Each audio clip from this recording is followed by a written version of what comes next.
Community dietitian south of me in Cork. So I go to clinics in the Blackrock Mahon area. And so what I'm going to talk to you all about this evening is the food pyramid, which you can see here. It's under the Healthy Ireland initiative and Healthy Food for Life. So is everyone familiar with the food pyramid of some form, new or old, or? Yeah, some of you have probably seen it, some of you maybe not. But basically, the food pyramid has recently been changed in the last few years. So what the food pyramid is basically is it shows us as a population what we should be eating, divided by food groups, what we should be eating for optimum health. So basically there's a number of changes to the new food pyramid compared to the old one. So, oh sorry. Can you all hear, by the way, just in case? Yeah. Do you think you need a microphone? Yeah. Okay. I was trying to be loud, but it's a big hall. Is that better? No? Yes? No? Yeah. Correct.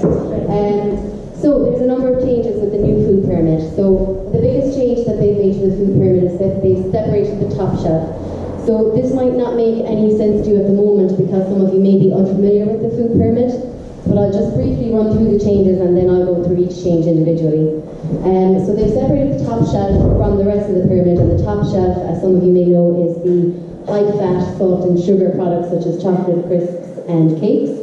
They've moved the fruit and vegetables to the bottom shelf, which is the biggest shelf. So now we need 5 to 7 portions of fruit and veg as if it wasn't hard enough to get the 5 in. Moving the whole meal cereals and breads, potatoes, pasta and rice shelf up 1.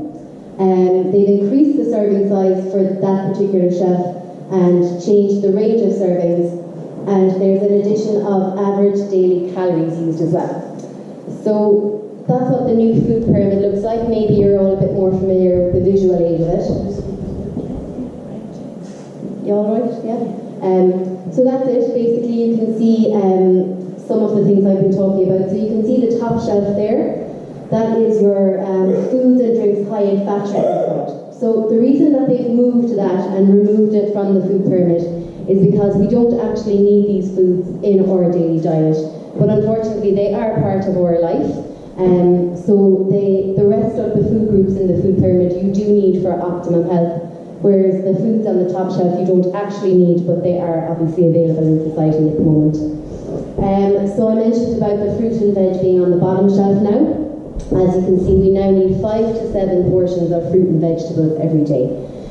So a portion of fruit and veg is something like 1 piece of fruit, half a very big banana. Now bananas nowadays are huge, so half a very big banana, a tomato, about 4 or 5 slices of cucumber, 2 tablespoons of cooked veg, something like that, and also a glass of juice. Any kind of juice that you have is considered just 1 portion of fruit and veg, no matter how much of it you have in the day. So that's the fruit and veg. So 5 to 7 portions of those a day. And then they mentioned about the whole meal cereals and bread, potatoes, pasta and rice. Now they said whole meal cereals there simply because the whole meal or brown versions of these products are much healthier and much better for our bodies than the white versions. So basically they've bumped them up 1 shelf because they used to be on the bottom shelf and the fruit and veg was on the shelf above them, but now we actually need more fruit and veg, so they've bumped up these cereals 1 shelf. So then the other shelves comprise of your dairy. So you need 3 portions of dairy a day, so that's your milk, yogurt, cheese, butter, things like that. And then you have your protein on the next shelf. So your protein is things like meat, cheese, dairy, poultry, fish, eggs, beans, nuts, those kinds of things. So 2 portions of those a day. So again, what is a portion? So a good way to know what your portion is going by the size of your palm. So if you put your hand out and just look at the size of your palm, because everyone's palm is different. A bigger man will need a bigger portion than a smaller man, and same with women. So if you look at your palm, that's roughly the size of a portion of meat you should be having at each meal. So roughly 1 chicken fillet, 1 darn of fish or 1 fillet of fish, 1 or 2 eggs. And so that's just a rough estimate really, because portion sizes do tend to cause a little bit of confusion amongst people, and what is a portion? My idea of portion might be different to you guys' idea of portion. So really, I suppose portions are something that we deal with a lot in the clinic as well in the community. So the next shelf is fats, breads and oils. So this is your butter, oil, things like lard that you would use to fry, ghee, all those kinds of things that are very high in fat, and they should be used sparingly.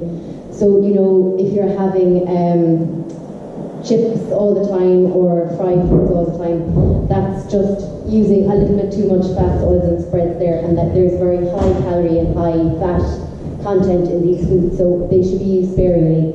And we've already talked about the top shelf, so I'll move on to the next slide. So, foods and drinks that are high in fat, sugar and salt are not needed for good health, and 6 out of 10 Irish people eat up to 6 of these every day, and 4 in 10 eat more than 6. So I know, looking at my own nieces and nephews, like from when they get up to when they go to bed, they're looking for chocolate and looking for crisps and looking for this and looking for that, and really they should only be had once or twice in the week, which is a little bit hard to conceive, I suppose, given the society we're living in now and given the availability of all these foods. But at the same time, it's just to keep that in mind, that they should only be had as treats. They're high in calories, they contain very few other nutrients. So if you have a kid or a person who's filling up on these high fat, high salt, high sugar foods, they're going to have little appetite for any other nutritious foods that they need to maintain optimum health. So again, it's just to keep that in mind. And of course, excess intake of these kinds of foods lead very, very quickly to overweight and obesity, which is becoming a huge epidemic in Ireland and across the world indeed. So once or twice a week, as I mentioned. So swapping these kinds of foods with other less energy-dense foods and less sugar-containing foods is a good idea. So choose 5 to 7 servings of fruit and vegetables a day, as I mentioned. 3 to 5 servings a day, up to 7 servings for teenage boys and men aged 19 to 50. Very unfair again on us women, losing out on our portions of carbs. But basically, the range is very large because basically the amount, so we get energy from these foods. So we all do need carbohydrates, no matter what Atkins says.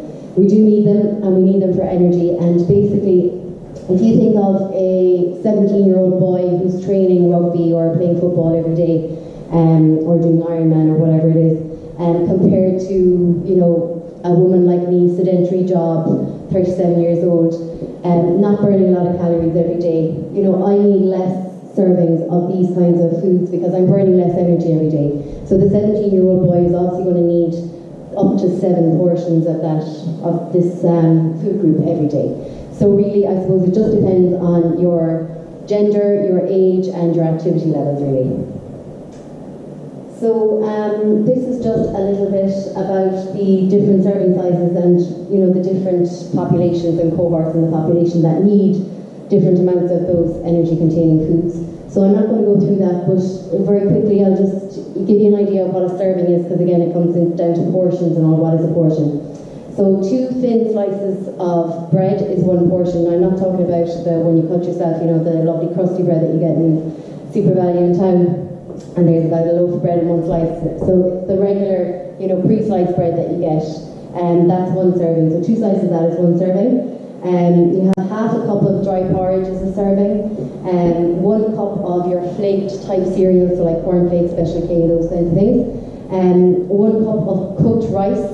So basically, rice and pasta, the portion that we should be having, and 1 serving is 1 cup of the cooked product, which is quite small if you think about it. I know I was reared on having spaghetti bolognese or curry and rice where the whole plate was covered with spaghetti or rice, whereas that's actually too much. There's about 5 servings of that particular food group in 1 meal. So again, it's just about being wary of the portion sizes. 2 medium potatoes or 4 small new potatoes is a serving there as well. So I have a lot of these resources on the table over here if you want to get any of them off me. Just basically, there's particular packs that you can get from Healthy Ireland, and I have a few of them there as well, and it goes through the different populations and the needs of the energy needs of the populations as well. So if you want, you can come over and have a look at those. So we had said about the dairy products, choosing 3 servings of dairy products a day, very, very important for calcium, especially in older women who have gone through the menopause, to prevent osteoporosis, but also in those girls and boys that are still growing, so particularly up to 18 years of age, but all throughout life. You need vitamin D as well, obviously, to absorb calcium. So there's not a lot of vitamin D in food, so what I would recommend to everyone that comes into the clinic is to have a vitamin D supplement, especially in the winter months, because vitamin D is the sunshine vitamin, and in the winter obviously we don't get any sunshine here. We don't get much in the summer either, but I suppose we can't complain about this summer anyway. So 3 servings a day, choose 5 if aged between 9 and 18 years. So that is your servings there of dairy products, so 1 carton of yogurt, 1 matchbox-sized portion of cheese, 200 ml glass of milk, and a little bottle, like those yacht drinks as well. One of those is a serving. So then you have your protein foods, choose 2 servings a day as I mentioned, and then you have your fats, oils and spreads, use as little as possible. So basically, is the food pyramid for everyone? Yes, it's basically a very loose guide as to what we should all be eating for optimum health and optimum nutrition. The servings differ obviously for different people, different ages, different gender, but again, it's just about finding your own idea of your own food pyramid and applying your circumstances to the food pyramid. So there's also, so I suppose we all know that there's a very high incidence of overweight and obesity now in Ireland, and there is guidance in the food pyramid packs, like for losing weight and top tips for losing weight, and also it's quite handy for that as well. And so guidance is given for active and inactive adults. So these are top tips for overweight adults, and again these are in the packs if you wanted to pick one up. So know your weight, knowing what weight you are on your body mass index, watch what you eat and use the food pyramid as a rough guide basically, and eat regular and healthily. So I will have a lot of patients coming into clinic saying, I'm hardly eating anything, I don't have a breakfast, I have a small lunch and a small dinner, and then I have a packet of crisps later on in the day, and then I have a couple of slices of toast, and they'll give me their diet history, but they won't be eating regularly, and it sounds counterintuitive to say you need to eat more to lose weight, and a lot of people laugh at me, but actually eating regularly is very, very important for a healthy lifestyle and a healthy weight as well. So particularly breakfast, and it sounds like an old adage, but breakfast is the most important meal of the day. And get active, can't stress that enough. Getting active is so good for every part of your body, your head, your heart, your waistline, every part, and so I can't stress that enough. So the minimum amount of exercise we should all be getting is 30 minutes a day, 5 days a week, and that's the very minimum, the least we should be doing. So these are average, and again these go back years and years and years, and the average daily calorie requirements for women is generally about 2,000 calories and 1,800 for an inactive woman, and for men it's 2,500 calories, and for an inactive man it's 2,000 calories. So basically the 3 main consumer messages with the new food pyramid are: limit high fat, high sugar, high salt foods that are on the top shelf of the pyramid, eat more vegetable, salad and fruit up to 7 servings a day, and size matters. Use the food pyramid as a guide for serving sizes. So really, I suppose the messages are all the same: loads of fruit and veg, get active, and less chocolate. And so, as I was mentioning, I have the resource toolkit on the desk there if you want to have a look at it. And the next step, so the food pyramid is for people aged 5 years and over, so the next step for Healthy Ireland will be developing one for those children aged 1 to 5, so hopefully that will be imminent. So for further information, you can go to the Healthy Ireland website. It's a really, really good resource for anyone who wants to eat better or lose weight or get healthier in any way. And that's it. So I am going to be over at the table if anybody has any questions or wants to pop up. One thing I just want to mention as well is that our community dietitian clinics are completely free of charge. all of the GPs in North Cork can refer to a dietitian in North Cork, and there isn't a very long waiting list, so you can see me very quickly as well. So if you just want to ask your GP to refer you on, it's completely free and really, really flexible as well. So thanks very much for your attention. I work with Stop Food Waste, which it's a national programme, and it does exactly that. It's really trying to help people stop food waste. And the reason for it is this was begun for environmental reasons. Like, food waste is a huge problem in Ireland, in Europe and worldwide. And it's to do with the reason it's being funded. It's state funded, and the reason it's being funded is because of climate change. I think we all know a bit about climate change now at this stage. Everything's happening, the weather patterns are changing and so on. Just because of what we're doing, there's a lot of gases going to the atmosphere from human activity. Farming is a big contributor, transport is a big contributor, how we heat our houses, but also a very, very simple thing is we throw away an awful lot of food. When we throw away food rots, it gives off gases, they go into the atmosphere, and these are what are called greenhouse gases. Anybody who has ever gardened would know about greenhouse, that the heat of the sun comes into the greenhouse and it stays very warm inside the greenhouse. So certain gases like carbon dioxide, carbon monoxide and methane, for example, they go into the atmosphere from human activities. So what's been happening is the heat of the sun comes in, warms the planet, but the heat is getting slightly trapped within the atmosphere of the planet.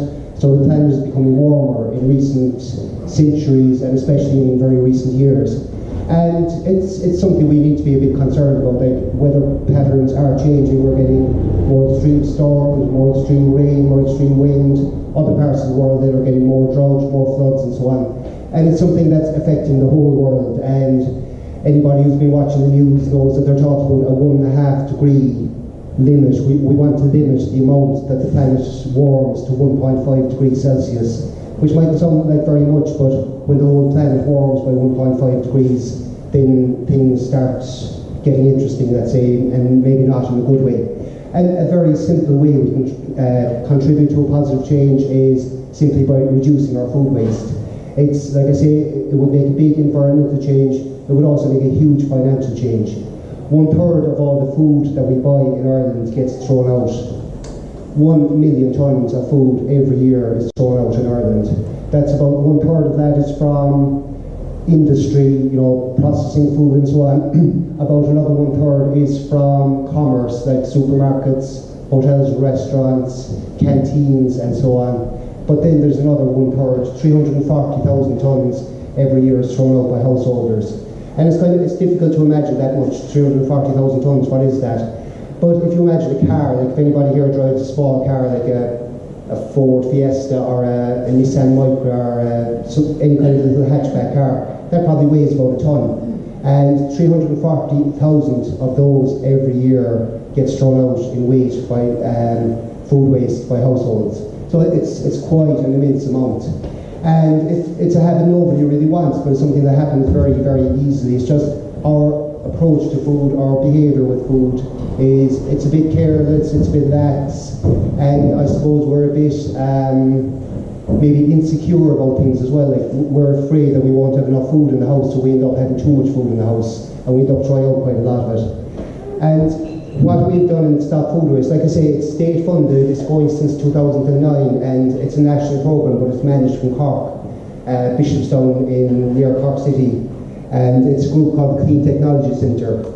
They're a branch of CIT College, and they won the contract from the government in 2009. I'm from Macroom, and I don't work with the Clean Technology Centre, but I was taken on as partner. And we have a few partners like myself around the country who work with community groups, do training courses, do talks like this and so on. And what we're really trying to do, it's very, very simple, but it's also something, even though it's simple, it's something that, because we're in a particular pattern of behaviour, we may not be aware of the very simple changes that we can make to save ourselves quite a lot of money and help the environment at the same time. So 1/3 of all the food that we buy gets thrown out. Why is that? Very, very simple things. We buy too much, we don't store food properly, we throw out too much food, we cook too much food, we have too many leftovers and so on. We're just a bit careless with it every step of the way. So what we have done in Stop Food Waste is, number one, we have a website. Again, like as Elaine said, I will also be at my table down at the end there until the end, so anybody who wants to come over, I can give you all the details. We have a website, stopfoodwaste.ie, very simple, and I have some handouts. Anything that you take will have the website on it. So we have a lot of information on that, on just very simple tips, explanations on how you can reduce waste of different types of food and so on. But as I say, we also go out and try and meet people as much as possible, do training courses, do workshops, things like that. And you might think a training course on food waste, what is that? We run something, and anybody here who's involved in Tidy Towns or any kind of community group might be interested in this. We run something called the Stop Food Waste Challenge. And it's a very simple, quite fun actually, 4-week program. Just working with people. You might have 15 or 20 people in a room who come. It's a bit like an AA meeting or something, except it's a food waste meeting. People who come and try to work through their behaviour and attitude to food. I'm not talking about eating food, I'm talking about try out food. And just simple steps by simple steps, and after 4 weeks a lot of people find that they are actually saving themselves quite a bit of money every week. We have this booklet. I have one of these for anybody who wants to take one, with just very simple steps and explanations on food, and we have a lot of other resources as well. And also Stop Food Waste, something I'll talk about in a minute, is we do quite a lot on composting. Again, composting ties in very closely with food waste. Like, we're trying to reduce food waste as much as possible. Anything we can't reduce, let's try to compost it. Let's not dump it, try to compost it. And also people who compost at home tend to start wasting less food, so there's a nice link there. And as well, we do a lot of workshops on composting. People come along to hear about that, and then we get to talk to them about food waste as well, so they all tie in nicely. So food waste comes down to very simple things. We've kind of isolated down to 5 steps. When we ask people to start reducing their food waste, the first thing we ask is become aware of your food waste. I can't tell anybody here in this room what type of food they're wasting or why, because each of us has a different kind of situation, different type of household, different patterns. Some people have children, some people don't, and so on.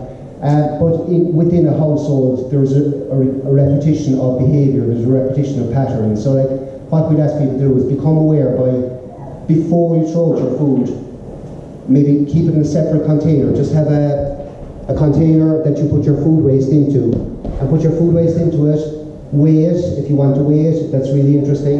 But at very least write down, what is it? What am I throwing out? Why am I throwing it out? And how much of it am I throwing out? So it might be like half a packet of ham. Why am I throwing it out? Put it in the fridge. I put something else in the fridge in front of it, it got pushed to the back, I forgot about it, I found it a week later. How much of it? Half a packet. How much did one packet cost me? $2.50. Therefore, I'm just throwing out $1.25 simply because I wasn't aware of what I was doing. I just wasn't careful enough. None of us wants to throw out money, but we try out an average of €700 a year per household in food waste. So very, very simple things. Become aware of the food waste, just write it down for a week or two, and that's the first step. Once you become aware of it, you can start changing things. The next step is planning. Before I go shopping, I should plan. What am I going to buy in the shop? Why am I going to buy it? How many people are going to be eating at home this week? How many days are we going to be eating at home this week? Sit down and just try to work out, and this can work really well if there are children in the house. None of us eat everything all the time, but typically a family has maybe 15 or 20 meals that they eat again and again. So sit down with the children or with the family and work out what meals do we eat, what ingredients are needed, what ingredients should we keep in stock, what ingredients do we need to buy every few days. And you just get an idea of maybe what it is that you should be buying, rather than just going to the shop and buying whatever you see. The next step then is the shopping itself. And it might sound odd to say it, but it's a very tricky thing to try to negotiate a shop, because you go into a shop, they have the smell of fresh bread, maybe they change the layout of the shop every 2 months, maybe you go into a shop you've never gone into before. So if you've planned ahead, if you've written down what you want to eat, if you've made a shopping list, very, very important for a lot of people, make a shopping list, and eat something before you go shopping, very important as well. If you go shopping and you're hungry, you're much more vulnerable. You see special offers, you see something you've never seen before, and you think, yes, I want that. Actually, maybe you don't want it at all, because maybe you're not going to eat it. So if you've made your plan beforehand, then the shopping itself, with your shopping list, and knowing what you want to buy, can be much easier. Another trick is, we can be quite excitable. We're animals, so we're going out, we're hunting, we're gathering, we're feeding our families. We walk into the shop and we get a big trolley and we start putting everything into it. That can happen very, very easily. Instead of that, slow down a small bit. Do I need a big trolley? Maybe not. Maybe I just need a basket. And am I buying something like washing powder or toilet paper? I'm going to go and get that first. Put that in your basket, you start calming down. Then you go and buy the perishables. Because the way the shop is laid out is, at the start of the shop, fresh fruit and veg. It all looks nice, you're hungry, it's all bright colours, they have nice signs up giving special offers and everything, and you start filling up with loads and loads of things. Especially, we say, the discount supermarkets like Aldi and Lidl. Ridiculously cheap fruit and vegetables a lot of the time. So you say, oh, I'll buy 6 of those and 5 of those, and like, yeah, fill up, it's only costing €5. A week later you'll try out half them. And that can happen week after week after week. And it's like, even though it's cheap, if you're not eating it, then it's not a bargain. So that's the shopping. And going back to the whole thing about measuring your food waste, so I was saying, try to get an idea of how much you're trying out, weigh it, and write down half a packet or half a pound or half a kilogram. Keep your shopping receipts when you do go shopping and start comparing it to what you have been trying out. And then you start going, oh, I'll just have to try out €6 worth. And that's a very motivating factor, even if you're not very interested in the environment and the fact that things are getting hot around here, then the fact that you're throwing away money can be quite a motivating factor. The next step in is how to store food at home. That can be something that people get confused about, or we throw out a lot of food. People get confused about dates, best before dates, use by dates, sell by dates, display until dates, all these kind of things. So again, on the website and in the talks that we do, we walk through that, helping people to understand that.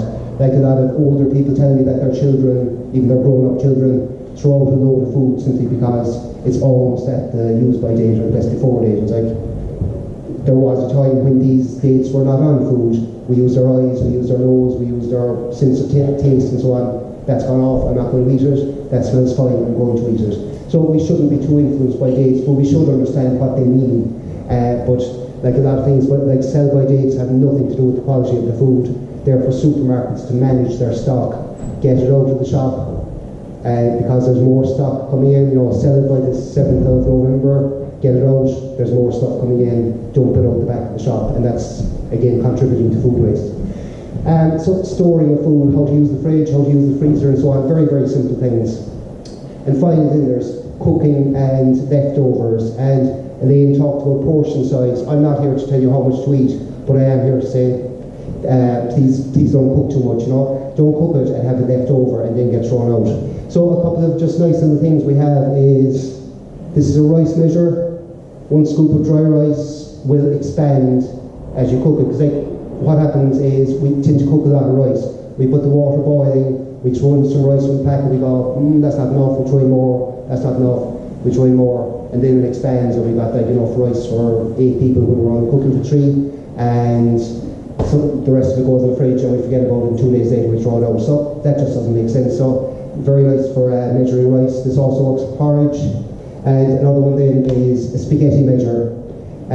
Again, like rice, we tend to cook too much pasta, so spaghetti, long straight pasta, just wrap in your hand the dry pasta, whatever fits in there is 1 portion, whatever fits in there is 2 portions, whatever fits in there is 3 portions, because again, it expands, and this probably wouldn't be too much for one person. So just a lot of nice little tips, like I say, very, very simple, but something that we're not very aware of. And like, it's all about our behaviour, it's our psychology. We're afraid of not having too much, like I said, but as well, something very interesting I heard recently, there was a study done, they just did a very simple survey. Let's say people buy a dozen eggs and they're bringing them home from the shop and they drop the eggs on the way home. They're very, very upset. But the same people, if they manage to bring the eggs home and they put them into the fridge or the cupboard and they forget about them, and a month later they discover them and say, oh, I can't eat those, I'm just going to throw them out. They're not half as upset. It's the same eggs, but it's all about our psychology. We tend, once we get the food home, we tend to forget about it, and it's not considered a big deal if we waste it. But it's been our money, there's been a lot of effort into producing that food, packaging it and everything, big environmental impact. Let's not throw it out. And finally, I'm not going to talk about composting tonight, or Dave would come up and take the microphone off me. But we do, like I say, we do a lot of work with composting. A lot of people try it, a lot of people get it wrong. I do a lot of work with, again, community groups, with schools, with workplaces, anywhere that does composting. So on the website we have a big section on composting, we have composting booklets. I don't have too many of them, so please, if you're interested in composting, take one. If you don't think you're interested in composting, you can choose to leave it behind, let's say. But yeah, I may have enough for everyone, but I may not. I'm not sure. I wasn't expecting such an immense crowd actually. But we do a lot of work on that. And I'll be here for the next hour and a quarter, so yeah. That was really interesting, thanks. Just one question. Are those utensils for measuring the rice and pasta, are they free and readily available from your website, is it? Yes, everything we have is free. Like we already have our funding, so we don't charge for anything, and we do not give out, yeah. Yeah, because it ties in nicely actually with portions, because genuinely a lot of the patients that come to clinic will say, oh well, I eat my dinner, but then there's loads left over and I made waste. Yeah. So then I So eat eat that as well, you yeah. know what I mean? So Yeah. it ties in really well. Yeah. So it's a great initiative. Great, thanks. And just one more thing, like a lot of people say, oh, I don't waste food, I give it to the dog. I don't really buy that. Like, you didn't buy that food to give it to the dog, you know, and probably the dog would benefit from a different kind of diet. It's just, it's again, it's we're fooling ourselves, or we're being a bit blind to the reality of we're trying out food, and the fact that we have a dog makes it not waste. Like, it's better than trying the bin, but it's probably not ideal. So that's it. Thanks very much. Hello everybody, my name is Mark. I am a recycling ambassador with the Voice Ireland Recycling Ambassador Programme.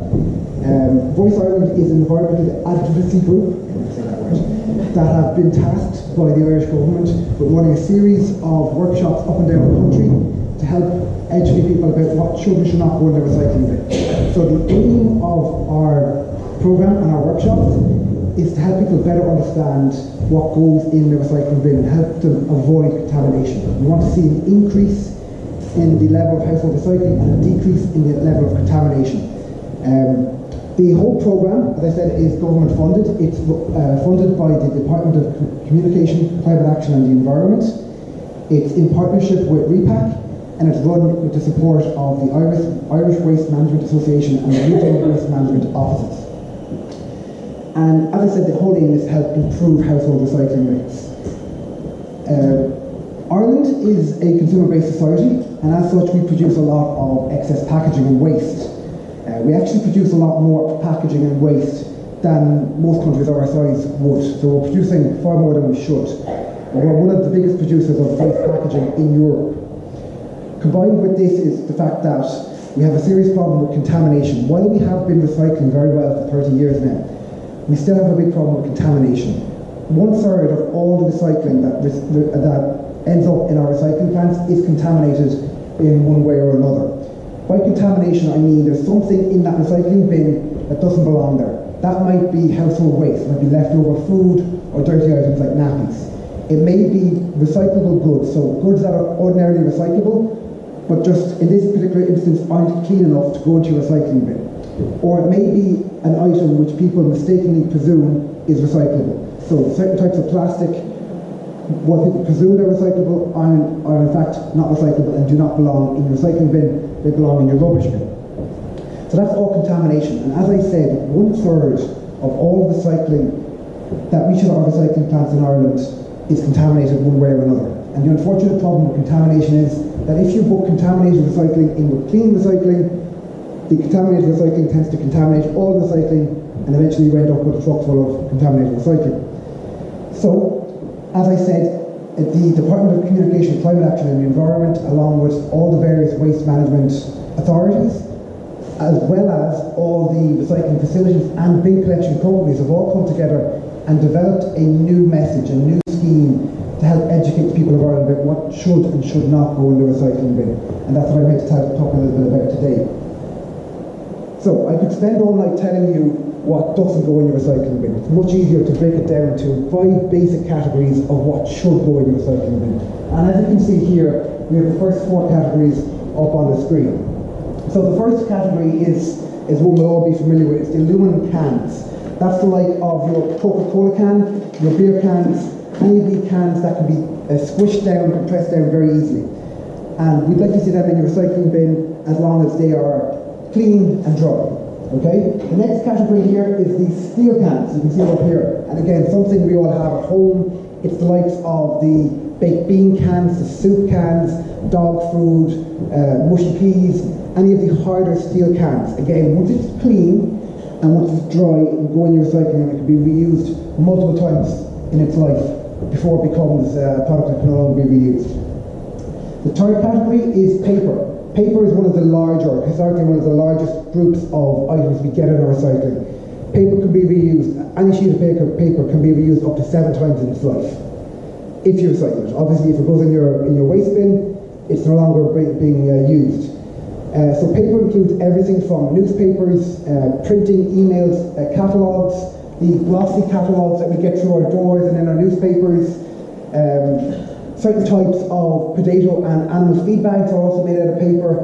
Egg boxes are also made out of paper. So anything like that, as long as it's clean and it's dry and it's not contaminated or dirty or soiled by any kind of food, can go into your recycling bin. And then cardboard.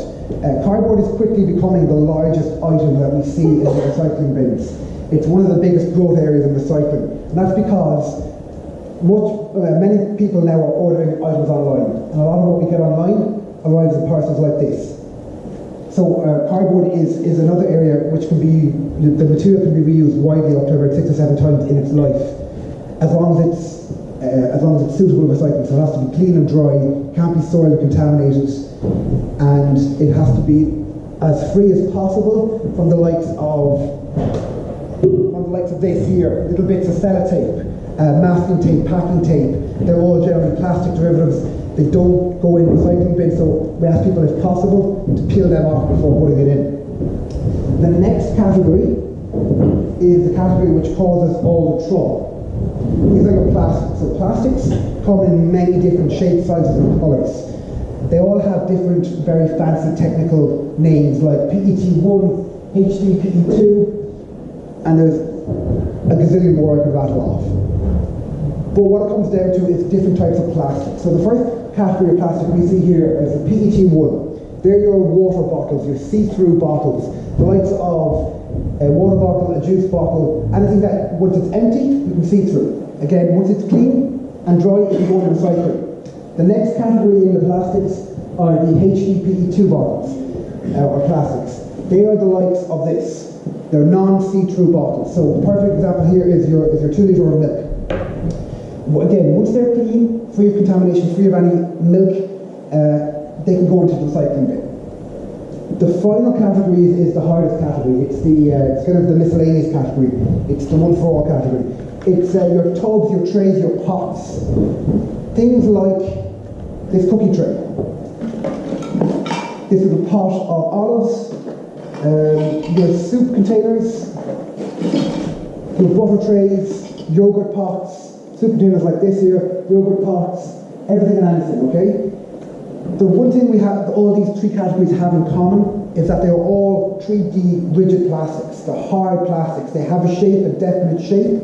Once squeezed, they retain that shape to a certain degree. Even though this is squeezed and flattened, you can all clearly see it was once a milk container. The reason I point this out is the difference is there is many other types of plastics. There's many what we call low-grade or soft plastics, the likes of bubble wrap, black plastic bags, and then cellophane and the wrapping that you get on many of your food products, from your loaf of bread to the top of your veg or fruit or your meat containers. These type of plastics are what we don't like to see in the recycling. There's a reason for this. These plastics are low grade, there's low value to them. They stretch and they tear very easily. They can be squished down into a little ball very easily, okay? I'm going to show you a video later on to demonstrate this, but when these plastics go into a recycling facility is essentially one long series of cogs, conveyor belts, wheels and various turning and rotating mechanisms. Plastics like this get entangled and they become a hazard within the facility. One bag may not do much damage, but when 50 or 60 or 100 bags get entangled in the cogs and the wheels, they grind the whole facility to a halt. The employees in that facility have to climb on top of the conveyor belts and the machinery with knives to hack this off. When it's heated, even though it's soft and terrible and malleable and stretchy now, once it's heated it forms a solid mass, very, very hard to cut. When the employees have to go on and cut it down, they're putting themselves in danger, they're risking damaging the machines, and they're slowing down the entire facility because the whole place shuts down. Combined with that is there's absolutely no market value for plastics like this. So it's one thing we ask people to leave out of their recycling. We love to see the 3D rigid plastics like this, but any soft plastics, any cellulose or cellophane, any plastic bags or food wrappers, even, I have one here, even crisp bags like this, we ask you to leave all those out. Thank you very much. So they're the basic things that we don't like to see in there, okay? If we move on to the next slide here, this is the new image, the new message of Recycling for Ireland. You may see this in your newspapers, you may see it coming through your emails or through your door from your bin collectors. This message has been adopted by all of the bin collectors in all of the recycling facilities in Ireland. And if they haven't already shared it with you, they will be sharing it with you. You will see this on bus stops, on the back of buses, you will see this, you'll hear it on the radio, and you'll see it in the newspapers. You can also, if you're interested, come see me at my stand here, and you can get it on a fridge magnet. And this is the new message for Ireland. So you can see little examples of all the things we want in your recycling bin. And at the bottom here we have a few basic rules. So the rules say clean, empty and loose. To that I would personally add dry. So clean, dry, empty and loose. So what do you mean by clean? Well, dirty items do not belong in your recycling. Anything that's still got food on it, for instance if there was a trace of milk at the bottom of this sloshing around, if there was still soup on these containers, they would not belong in the recycling bin. What we'd ask you to do is give them a quick rinse, either shake them dry or leave them drip dry, and once they're dry and reasonably clean, they then go in your recycling bin. We say dry because in Ireland we have mixed recycling. So your cardboard, your paper, your tin, your plastics can all go in the same bin. If you put a wet container or a wet tray into a recycling bin with a piece of cardboard or a piece of paper, the cardboard or paper will very quickly become soggy and become a contaminant in its own right. So we ask everything to be dry. And then empty. Well, what do we mean by empty? If you're like me, you might have had the habit of stuffing other pieces of recycling inside boxes. So if I empty this out, you will see that there's 3 or 4 different types of materials in this one bag. Okay? There's plastics, some of which aren't even recyclable, there's paper, and everything else. If that was to go to a recycling facility, the way the machines sort the material, that would be sorted into a pile of cardboard. However, as you can see, it contained plastic, it contained all sorts of things. So we ask you to make sure that you're not stuffing boxes with other types of materials, because it leaves those materials going into the wrong stream and becoming another form of contamination within the recycling facility. And then loose. Loose again is a continuation of that. The one thing we don't like to see, and it's something that was happening in Ireland up until a number of years ago, and in some places up until a few weeks ago even, was recycling being put out in plastic bags. Clear bags or dark, non-see-through black refuse sacks like this. Sacks like this obscure what's in a bag. When it arrives at a recycling facility, they can't see what's in it. For all the recycling facility know, it could be full of nappies. Obviously they don't belong in a recycling facility. It could be full of recycling, there's no way of knowing. When the bag splits, the bag gets entangled, and all the goods, whether it's recyclable or not, end up in the recycling facility and have to be cleaned out. We don't want that. So we don't want to see bags of recycling being put into your recycling bins. When it comes to emptying your recycling into your bin, if you want to store it in the house inside a bag, that's no problem, but when it comes to putting it into the recycling bin, empty the bag. And if it's a bag like this, or any kind of cellophane bag or soft plastic bag, once the bag is empty, you put the bag into the refuse bin, and you put the contents into your recycling bin. So now those are 4 basic rules. A few points, little tips and advice would be, a lot of people ask, how can I tell the difference between good recycling plastics and plastics that can't be recycled? Well, the answer is the squeeze test. If I take these cellophane wrappers in my hand, I can squeeze them up into a ball, okay? They'll fall into a ball in my fist. If I try to do the same with a plastic jug, I'm not going to get very far. If I try to do the same with a water or a juice bottle, I'm not going to get very far. So if it maintains its 3D rigid shape, and it's clean, then it belongs in your recycling.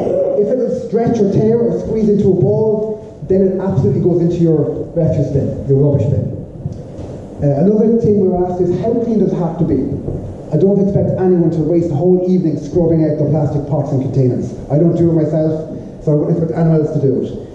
So the general rule is, if you would be willing to go home tonight and empty your recycling bin onto your kitchen floor, and you can be fairly sure that there's not going to be a soggy, dirty mess on the floor, that's how clean we want your recycling. We don't expect it to be scrubbed clean, because at the end point it will be cleaned again, but it has to be clean enough that it's not going to make a mess of other recycling, and it's not going to leave a mess in the bottom of your bin or on your kitchen floor if you empty it. So there's general rules of thumb.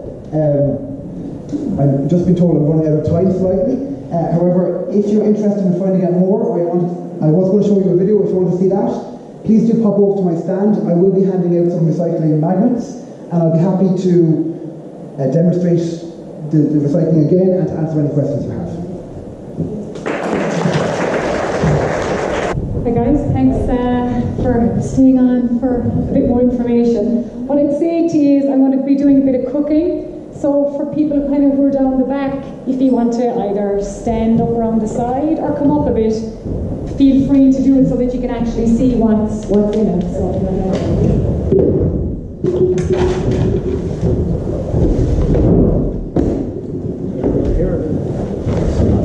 Yeah, underneath there too. Great. Thanks.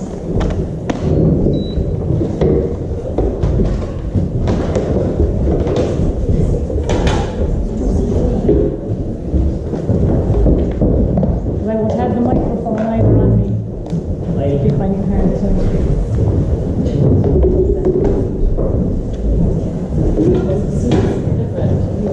I'd say if you want to put up any of the chairs around there, I'm trying to project that.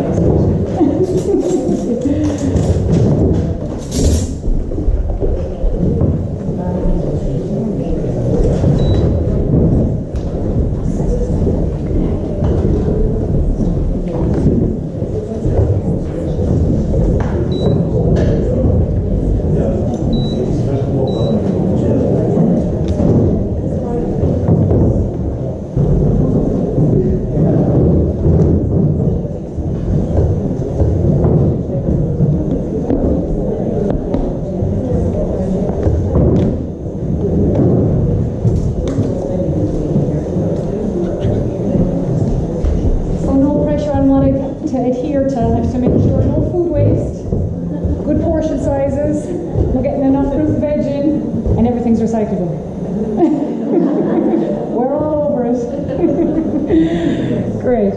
So my name is Jen O'Callaghan, and I'm a nutrition therapist and health coach. So what I'm going to do here for you this evening is give you just a kind of a couple of ideas on foods that you could have, maybe a dinner and a lunch. Because I know a lot of people probably struggle with the everyday things or new ideas or get bored of their foods.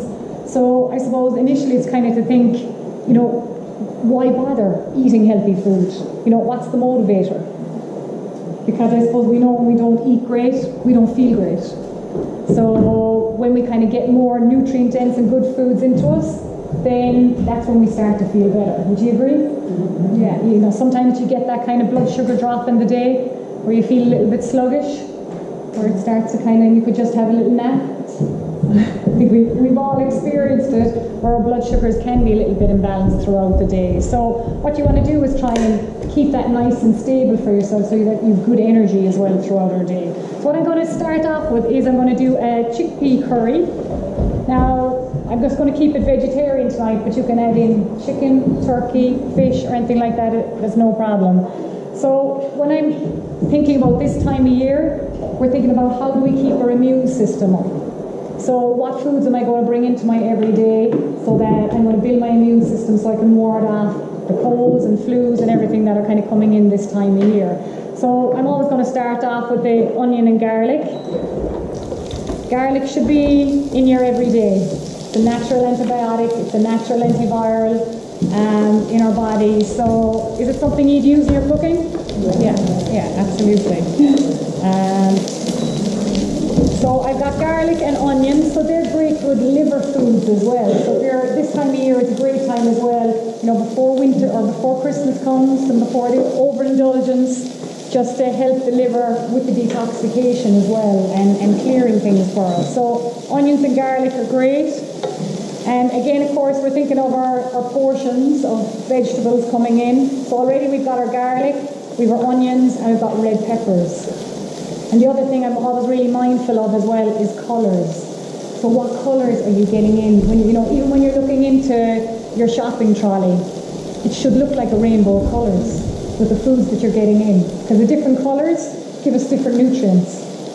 So when you're putting things in, so I'm going to put in some butternut squash with this.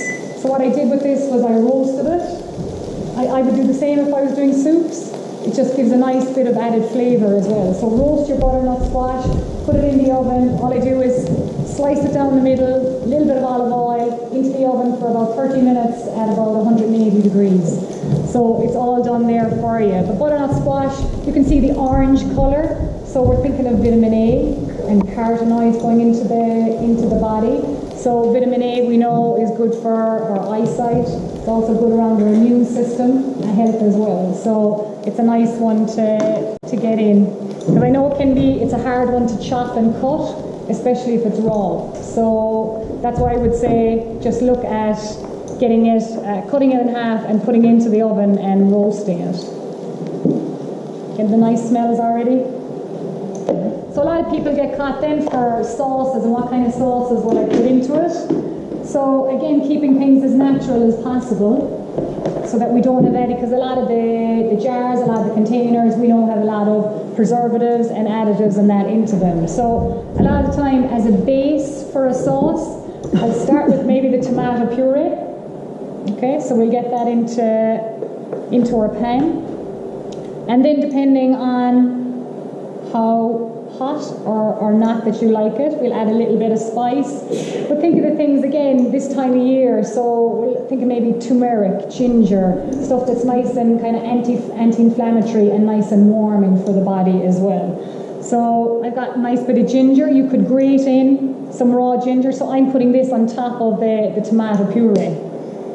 Okay, I'm going to put a little bit of cumin into it. That'll give it a little bit of spice. Again, you could add straight turmeric. You needn't add any hot spice at all to it if you don't like the spice. And just some mild curry powder. And again, on this container, when you look at the ingredients, and get in the habit a little bit of picking up things and looking at the ingredient labels to see, do I recognise what's actually on it? You know, can I pronounce it? Would be another good hint as well with the ingredient list. So have a look, and when you look here, you know, we recognise all the ingredients that are on it: cumin, coriander, garlic powder, turmeric, bay leaves. So we know it's a pretty good choice to kind of go for. Because a lot of people as well, it's convenience. So we're just going to add in a little bit of curry powder. I have a few recipes that I can give out there later on as well.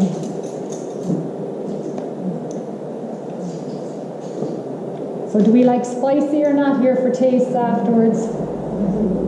Like spicy? So when you're thinking about the week ahead, a big thing I find with people is it's the planning. That's where it really gets them. What am I going to have? And then it's last minute, what am I kind of going to put together? So my mother always had the shopping list. So, you know, I still go with the shopping list to the supermarket. But think about your week ahead. How busy are you during the week? You know, who's around to do the cooking? And I'm a big person for the one-pot dishes. So you've enough for 2 days and no waste. No waste. So enough for 2 days, or that you can freeze it. So keep your kind of options open a little bit that way for yourself. Get your containers, have them ready to go, and you know, either freeze it or use it for leftovers the next day for your lunch as well. So try to be a little bit easier on yourself as well, because we all don't have the time in the world to be cooking and chopping and prepping every day. Everyone's busy. So get some ideas. So all I'm putting in here is just chopped tomatoes. You could use a coconut here if you wanted as well, if you prefer the coconut taste in it. And again, One week you could use the tomatoes, the next week you could use a coconut. So there was no chickpeas available, so I had to get some butter beans, but that's okay.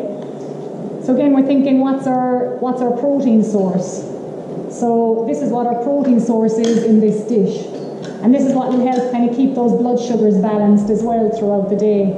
I find a lot with kids, they're not getting the protein in the middle of the day. And you need to get your protein in for a nice bit of focus and concentration. So when you're checking the lunch boxes when they come home, see if they have eaten that bit of protein. So whether it's your cheese, your meat, your beans, or eggs, your dairy. So we're putting in some butter beans into this. You could put a little bit of stock into it as well. So I'll use things maybe like the kale stock cubes. So again, nothing that has any of the MSG or that added. Have a look again at your food labels and making sure that it's good quality ingredients that you are adding. And we want something quick, easy, and nutrient dense. Always be thinking when you're eating a food, is this something that's going to nourish me, or is it something that's going to deplete me? So we want things more that are going to actually nourish our bodies, that we're going to feel good. And the more you start to bring that into your everyday, the better you'll start to feel. So we've got all the colours nearly of the rainbow. We've got orange, we've got reds, we've our whites. So green has to go in. So I'm going to put a bit of spinach. So get your greens, try and get your greens in every day as well. The green leafies, or your kale, your cabbage, or your Brussels sprouts, your spinach. And kale is a great one that's very easily grown. It's, in season for most of the year. My dad's still growing it. And you're thinking, again, it's got, sources of calcium in it. It's got vitamin K. It's got magnesium. A lot of us can be deficient in magnesium. So where are you getting your magnesium sources from? Are you bad to sleep? Would you have muscles, muscles that are kind of twitching a little bit, twitchy eye? You can be deficient in your magnesium. So make sure you're getting things like your green leafies, nuts and seeds are all good sources of your magnesium. Am I on? Yeah. That's very good. That's very impressive.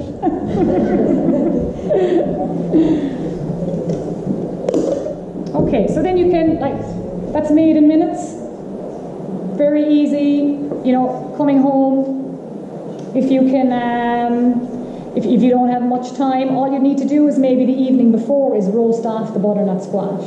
Have that ready to go when you come in that evening and cook it up. So that's your, it's actually butter bean, because there's no chickpeas. So, but as I say, if you wanted to add in chicken or turkey, again, think of if you do have those leftovers, how are you going to bring them together and put into your next meal as well? So you can have a taste of that in a while once we're finished up then as well. So we'll move on, as Dave is very strict on time. So I'm going to move now, Dave. Will that upset your camera?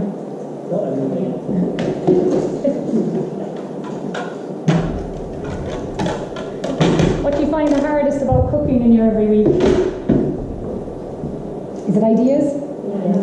Yeah. What's that? Deciding what to have and keeping it tasty, keeping it flavoursome. Use your herbs, use your spices for plenty of flavour as well, because think of all the goodness that we're getting from them. I mean, our herbs have come from, that's what a lot of the medicines have come from them. So take out your things like your thyme now as well. It's great for the chest and clearing your chest. So make up even some teas with them. But add it in now to your soups, your stews, your casseroles, anything like that, because it's a lovely time to have the one-pot dishes. Any of you got some slow cookers? Yeah, the slow cookers are brilliant. Putting it on first thing in the morning, put everything into it, and all cooked for you that evening when you come in. It's like someone cooked for you. So keep an eye on, a lot of time in Aldi or Lidl they'll bring out the slow cookers. They'll be on offer. So keep an eye out maybe for them. But again, think it's going from shopping. It's from making the shopping list. what's in my basket, what's in my trolley. Have I got my fruit? Have I got my vegetables? Do I have my sources of protein, my grain, my dairy, my meats, my fish? Keep a nice balance throughout the day. How are you trying to help yourself? What are you suffering from? Is it more heart health you need? More heart health foods, more Mediterranean maybe style, need maybe more fish, more olive oil coming in, more vegetables, maybe some nuts and seeds coming in there as well. So how do you need to fuel your body properly for what's going on? So something else I put together. So when you're roasting off, say your butternut squash, the evening before, you could roast off other vegetables as well. So for a lunch, salads now are kind of not something that we'd be too enticed for this time of year. It's more kind of warming foods. But if you roast off some of your vegetables the evening before when you're doing your dinner, like your sweet potato, carrots, peppers, red onion, so a nice mix and lovely flavour. So again, they're just going into the oven, bit of olive oil, you can put a bit of sea salt maybe on it, or paprika to give them a little bit of flavour, and put them in there for about 20-25 minutes, and it just gives foods lovely flavour, plus the colours and the nutrients. Nice source of quercetin there from our red onion as well, which is a good one around allergies or hay fever coming into your body too. So keep the variety. Our gut health, it loves diversity, so we need to feed it diversity as well. So that's getting plenty of our veg or our whole grains and fruit and that into our body. So we're all hearing about gut health and the research and everything that's going on in UCC. One of the leaders in it, which is fantastic to hear. So we need to make sure that we're fueling ourselves properly as well to nourish our guts. So what I've done is, so we're making a dolled up salad. So, and something that's, like if I said to my brother about eating a salad, he's like, rabbit food and it's not going to be tasty and I'm going to be hungry afterwards. So what are you going to put into it that's going to make it a bit substantial, flavoursome, tasty as well. So as a grain going into it, I've cooked up some quinoa, but you can cook up couscous. You could put a bit of brown rice as well into it, something I had at home. That's why I cooked it up. So again, what's in there? What's in the cupboard? What can I do with it? Okay. So quinoa is a complete protein as well. Plenty of minerals and nutrients in it. Very filling. Keep you fuller for longer. Cook up enough for 2 or 3 days. You're set for your lunches for your few days. So whether it's for the kids in school as well, it's really substantial, especially in around training. It's a really good one to have. You cook it like you would rice. I'd usually cook it maybe in a stock or with turmeric or ginger, again to give it just a nice bit of flavour. So as I say, you can add whatever you have at home, whether it's brown rice, couscous, anything like that as your grain. This is what I had. Have you cooked with it or tasted it before? Some have, some haven't. Yeah. So it's one of the trendy foods, So again, would be, there's trendy and there's healthy. So, make it practical for you as well, kind of. But it is, I have to say, good, wholesome food that does keep you fuller for longer. And that's what you want, especially in the middle of the day. Some people might just have a vegetable soup and a slice of bread and feel they're hungry half hour or an hour later. And that's because they've had no protein in it either. So, maybe add in some lentils into it or a bit of chicken on your whole grain bread. So again, that's keeping you fuller for longer throughout the day, because it's when we kind of get that blood sugar drop. What do we go for? Sweets. Something sweets, something sugary to bring us back up again. And Elaine has some fabulous things below to show you how much sugars are in each of the different chocolate bars and that. So we try and keep ourselves warded off it a little bit. So into our quinoa, we're going to put our roasted vegetables. So sweet potato, again, good source of vitamin A, beta carotene, and it's lovely and tasty. So we're going to put sweet potato in. We'll put some carrots. And we put some yellow peppers. And I'm not a great one for sticking to a recipe. It depends on what's at home. And if there's something in a recipe and you don't like it, then put in what you like. You know, but just again thinking of why am I putting this food in? Is it good and healthy for me, for us, for the family, and good and nutritious? Because you'll find when you start to eat a more varied, healthy diet, you won't be getting all the colds and flus maybe as often or as frequent in your body. Oh no, I brought my sharp knife.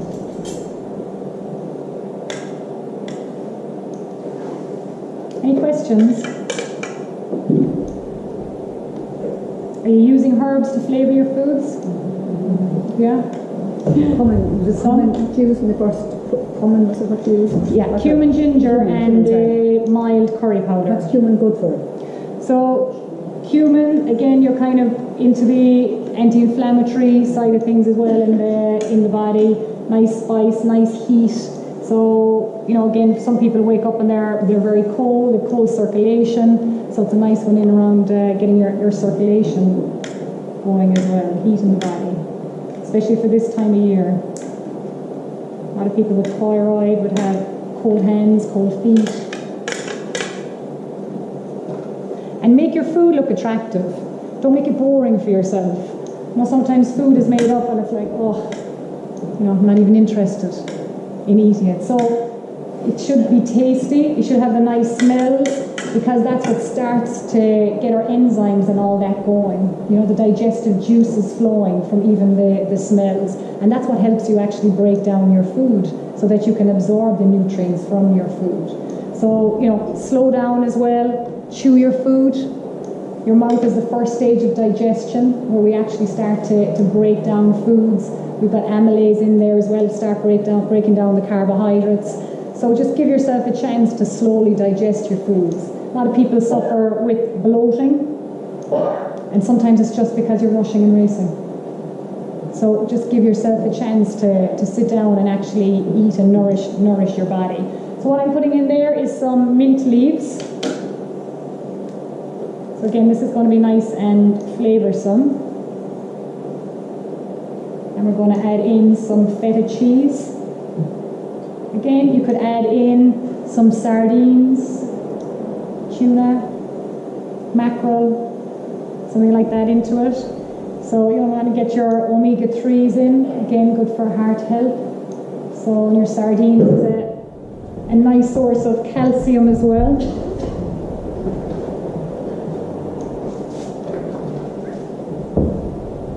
So you could just get something like this, get your mackerel fillets, and you've a good source of your omega-3s going in, and put it into your salad. So I have a dressing made up, and what I put into that is olive oil, apple cider vinegar, a teaspoon of your mustard, a bit of garlic, salt and pepper. So again, just keep that. That'll keep fresh in your fridge for about a week.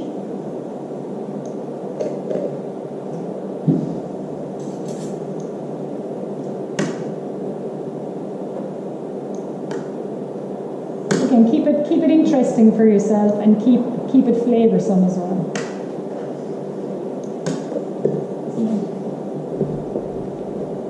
Add another little bit of mint, and again go with the flavours that you like. Even if you're to make up like a whole grain wrap or a whole grain sandwich, think again colours and flavours. What's going into it? Chop up some red onion. You know, chop up some tomato in there as well. Maybe put in a little bit of cheese. Put in maybe a little bit of turkey. Add in a little bit of greens, spinach. So again, you're getting a nice variety. Maybe put in, whether it's your pesto or hummus, for a bit of flavour.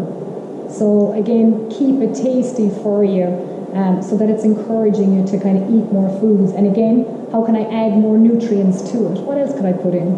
You know, could I add in, you know, you're not even going to taste the spinach as such that's in this. And I know for some it's hard with kids, for, you know, trying to hide foods, or they don't like that veg, or, you know, so just bit by bit. Don't overdo it with them. Just build it into their diet gradually. Sorry, you use ground ginger here. Could you use whole ginger in your dish? Absolutely, yeah. You just get a grater and grate the ginger in. They're gorgeous. Yeah, 100%. The ginger is fabulous. I have my feta cheese.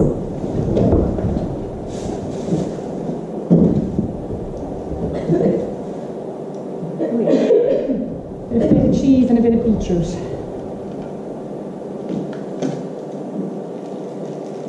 So my dad would suffer with arthritis, and every morning he would have grated ginger, turmeric, in his water and lemon, and he'd swear by it. You know, he plays golf, he gardens, he's 80 years of age. So it's the little things that you do in your everyday, but be consistent. You know, sometimes people will try it once and say, "Actually, that didn't work." So be a bit consistent in what you're doing in your everyday. Okay, and we get a nice bit of beetroot.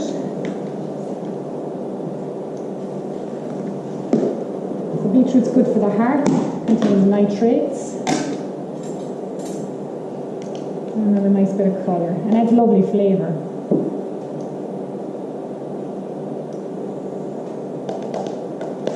How does it look to you? Yeah, it looks attractive. And you want to sit down and eat it. And that's what you need to do. And I know sometimes it's like effort. But if you kind of make up your containers and have them in the fridge for the week for yourself, have your beetroot cut up, you know, have your spinach in another container, have your roasted veg, you know, they're going to last 2 days for sure. Have your cheese ready to go. So have all your little containers, and then maybe you'll have fish with it one day, you'll have chicken with it another day, and just grab them and you're ready to go.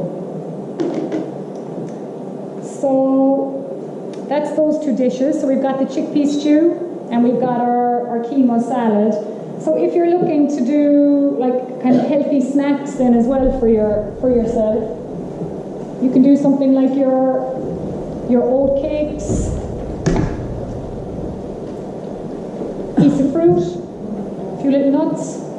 That's perfectly fine. Some people say, "Oh my God, but what about nuts?" And they put on weight. And portions again. So we're talking about portion sizes. Watch the sizes that you're doing. Small little handful is plenty to be having with them. You're still getting your nutrients from them. So everything in moderation. Okay.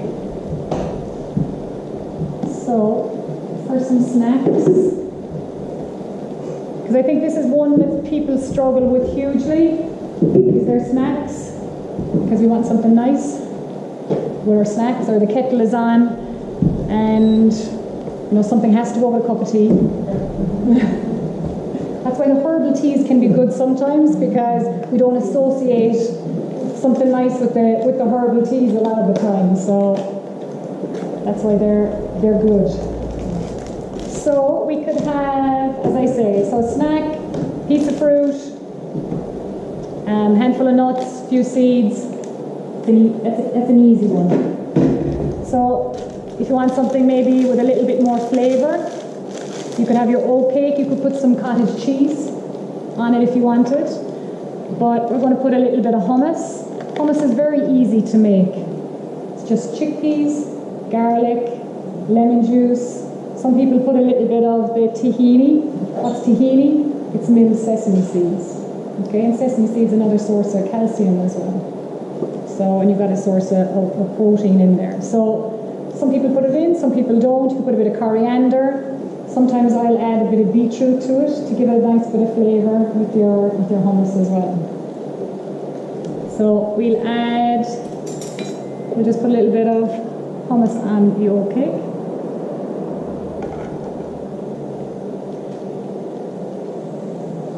And on the other ones we'll put a bit of tahini.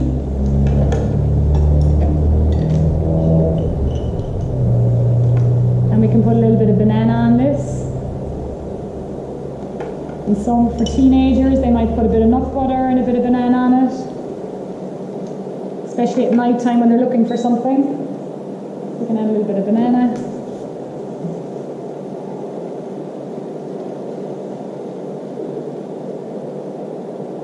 or just plain tahini.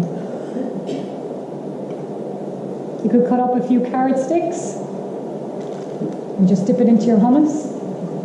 Again, keep a bit of variety, keep it tasty for yourself in your everyday. And we'll give you a chance to taste all these anyway as well. What's hummus again? So what's it made from? So chickpeas. Yeah, chickpeas is your base, and then you've got your garlic. You can put a bit of coriander in there, a little bit of tahini if you want as well. Some people put a bit of olive oil on it.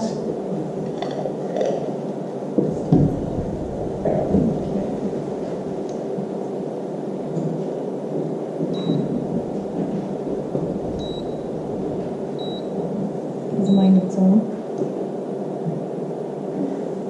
So when you're thinking about your day or your menu plan, you're thinking about your breakfast for the week, whether it's eggs or porridge or your Weetabix. Again, nice to have a little bit of variety in your week. And then you're thinking about your lunches. Maybe it's an omelette, maybe it's a chickpea stew, maybe it's a quinoa or couscous salad, maybe it's a soup, maybe it's a stew, maybe it's a casserole. But again, think it out for a few days, because then there will be less waste in what you do. Just batch cook at the weekend, cook up a few things, a big pot of curry or stew, and put them off into the freezer then as well. So if you want,